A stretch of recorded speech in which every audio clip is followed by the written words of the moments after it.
আরো একবার রাতের দখলে মেয়েরা। নমস্কার, বিগ নিউজে আপনাদের স্বাগত। সঙ্গে রয়েছে আমি সুস্মিত।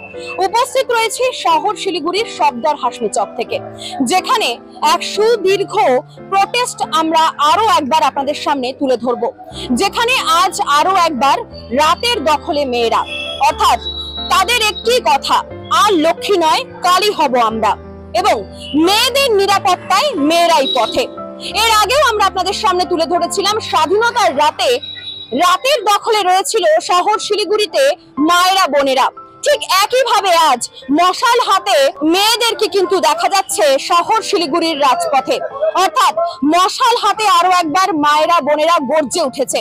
এবং তার সাথে সাথে কিন্তু আজ আমরা দেখতে পেলাম ইস্টবেঙ্গল মোহনবাগান সমর্থকেরাও মিলেমিশে একাকার হয়ে আজ শহর শিলিগুড়ির রাজপথে মায়েদের, মেয়েদের, বোনেদের এই প্রোটেস্টে পায়ে পা মেলাচ্ছেন। চলুন আপনাদের সামনে তুলে ধরবো বিস্তারিত এবং জানাবো বিস্তারিত। আরজিকরের ঘটনায় ফের গর্জে ওঠে শিলিগুড়িতে রাতে মশাল হাতে প্রতিবাদী নারীরা এবং প্রতিবাদে একত্রে রাস্তায় ইস্টবেঙ্গল মোহনবাগানের সমর্থকেরা। আরজিকর মহিলা পড়ুয়া চিকিৎসকের মৃত্যুর ঘটনায় উত্তাল রাজ্য তথা দেশ। এই ঘৃণ্যতম ঘটনার সঙ্গে যুক্ত দোষীদের দৃষ্টান্তমূলক শাস্তির দাবি তুলে প্রতিবাদ চলছে সর্বত্র।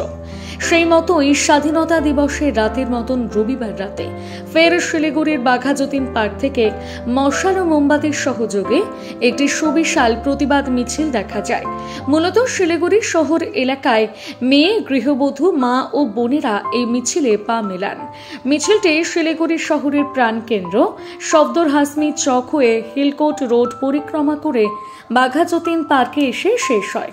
এই মিছিল থেকে আরজিকরের ঘৃণ্যতম নারকীয় ঘটনায় যুক্ত দোষীদের দৃষ্টান্তমূলক শাস্তির দাবি তোলার পাশাপাশি এলাকার সর্বস্তরের নারীদের সামাজিক সুরক্ষার দাবি তোলেন মিছিলে অংশগ্রহণকারী মেয়েরা, গৃহবধূরা, মা ও বোনেরা।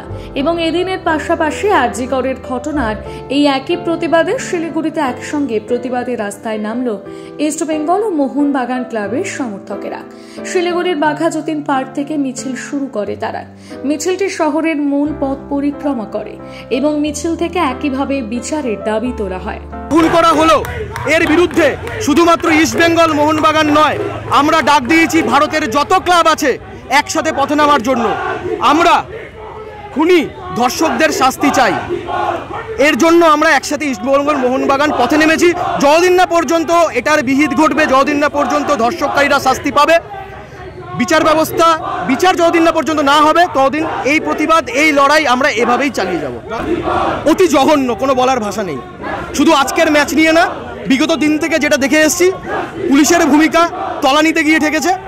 আজকে আমরা কি করতে গেছিলাম আপনারা মিডিয়ার বন্ধুরা সবাই জানেন। আজকে ঐতিহাসিক ডার্বি ছিল, আমাদের ইস্টবেঙ্গল মোহনবাগানের ডুরান্ডের ডার্বি ছিল। আজকে বিকাল 5টা থেকে আমাদের ডার্বি ছিল, যেই ডার্বিতে আমরা একত্রিত হয়ে দুই গ্যালারি থেকে 80,000 দর্শক আমরা এই মানে ঘৃণ্য ঘটনার বিরুদ্ধে আমরা স্লোগান তুলতাম, আমরা ট্রিফো নিয়ে যেতাম। আমাদের স্লোগানের স্বর আজকে একই থাকতো। আপনারা সবাই জানেন যে ডার্বির দিন আমাদের স্লোগান বিভক্ত হয়ে যায়। ভয় পেয়ে ডার্বি ক্যান্সেল, আমাদের এটা বলার করে নতুন কিছু নেই। ভয় পেয়ে ডার্বি ক্যান্সেল হয়েছে। হ্যাঁ, যখন 80,000 দর্শক দুই গ্যালারি থেকে আওয়াজ তুলবে না, তখন পায়ের তলার মাটি সরে যাবে। আর তার জন্যই সরকার থেকে বা প্রশাসন থেকে জানানো হলো কি আমাদের কাছে পর্যাপ্ত পরিমাণে পুলিশ নেই। কিন্তু মারার জন্য ইস্টবেঙ্গল মোহনবাগানের উপর লাঠিচার্জ করার জন্য এত পুলিশ কোথা থেকে এলো? পুলিশ প্রশাসন, পুলিশ মন্ত্রীকে জবাব দিতেই হবে।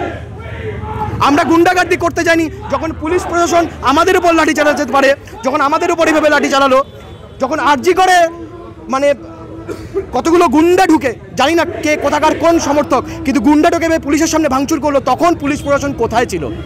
একটা ক্রাইম সিনকে এভাবে নষ্ট করে দেওয়ার চেষ্টা করলো, তখন পুলিশ প্রশাসন কোথায় ছিল? আজকে আমরা খেলা দেখতে গেছিলাম, সেই খেলা বন্ধ করে দিল। আমরা খেলার মাঠের প্রতিবাদ রাস্তায় করছিলাম, তখন পুলিশ এসে লাঠি চালিয়ে দিল। এটা না নতুন করে কিছু বলার নেই, মানুষ সব জানে, মানুষ সব দেখছে। এই প্রতিবাদ আরও চলবে যতদিন না পর্যন্ত নির্যাতিতার শাস্তি হবে, পুলিশ প্রশাসন সঠিক জবাব দেবে, ততদিন এই প্রতিবাদ চলবে, এভাবেই চলবে, এর থেকে বড় মাত্রায় যাবে। শুভম নন্দী। নমস্কার, আমি ডাক্তার শঙ্খ সেন। আমি একজন ক্রীড়াপ্রেমী, মোহনবাগান সমর্থক। আজকে মোহনবাগান ইস্টবেঙ্গলকে সবাইকে মিলিয়ে দিয়ে গেল এই ঘটনাটা। আমরা কোনোদিন ভাবিনি এই জন্য পথে নামতে হবে। আমরা ইন্ডিয়ান মেডিকেল অ্যাসোসিয়েশন থেকেও পথে নেমেছি এবং ভাবতে পারিনি যে আজকে যারা আমাদের সাথে এতদিন পথে নেমেছেন লাস্ট 2-3 দিন, আজকে তাদের আমন্ত্রণে আমরা ইন্ডিয়ান মেডিকেল অ্যাসোসিয়েশনের আমি সম্পাদক হিসেবে এখানে যোগদান করেছি। আমাদের একটাই উদ্দেশ্য, এই যে আমাদের যে ছোট বোনটিকে আমরা হারালাম, আমাদের জুনিয়র কলিগ, তারকে তো ফেরত পাবো না, কিন্তু তার জন্য আমরা একটা জাস্টিসটা যেন নিতে পারি, যাতে প্রপার তার ঠিকমতো তদন্ত হয়, তদন্ত হয়ে যেন ঠিকমতো সে শাস্তি পায় তার যারা অভিযুক্তরা, এবং এর মধ্যে যেন কোনো রকম যেন স্কেপগোট না থাকে যারা অরিজিনাল দোষী তাদের জন্য। এবং এই দাবি করতে করতে একসময় সিবিআইয়ের হাতেও তদন্ত তুলে দেওয়া হয়েছে। আর সেকেন্ড পয়েন্ট যেটা আমাদের ডাক্তারদের থেকে ছিল, যেটা হলো একটা সেফ ওয়ার্কিং প্লেস। আজকে এমন প্রসঙ্গ উঠছে যেখানে মহিলারা যেন এরপরে তাহলে নাইট ডিউটি দেওয়া হবে না। কোনো মহিলা বলেননি আমরা নাইট ডিউটি করবো না। আমাদের ফ্র্যাটার্নিটিতে পুরুষ মহিলা নির্বিশেষে নাইট ডিউটি 24 ঘন্টা 48 ঘন্টা ডিউটি করতে অভ্যস্ত। নাইট ডিউটি করবো না, এটা কোনো সলিউশন? এরপর তার বাড়ি থেকে বেরোবো না, ডাক্তাররা ডাক্তারি করতে যাবে না, মেয়েরা বেরোবেই না, এরকম দিন চলে আসবে। এটাও একটা প্রতিবাদের জায়গা। আর সবচেয়ে বড় ব্যাপার, আজকে ইস্টবেঙ্গল মোহনবাগান আমরা যখন সবাই মিলে একসাথে পথে নেমেছি, এই এক করে দিল কিন্তু আমাদের সেই ছোট ডাক্তার বান্ধবীটি, যে কদিন পরে এমডি চেস্ট মেডিসিন হতে পারতেন। আজকে সবাই যে আজকে একসাথে হয়েছে শিলিগুড়িতে সমস্ত ক্রীড়াপ্রেমী, এটা একটা ঐতিহাসিক ব্যাপার।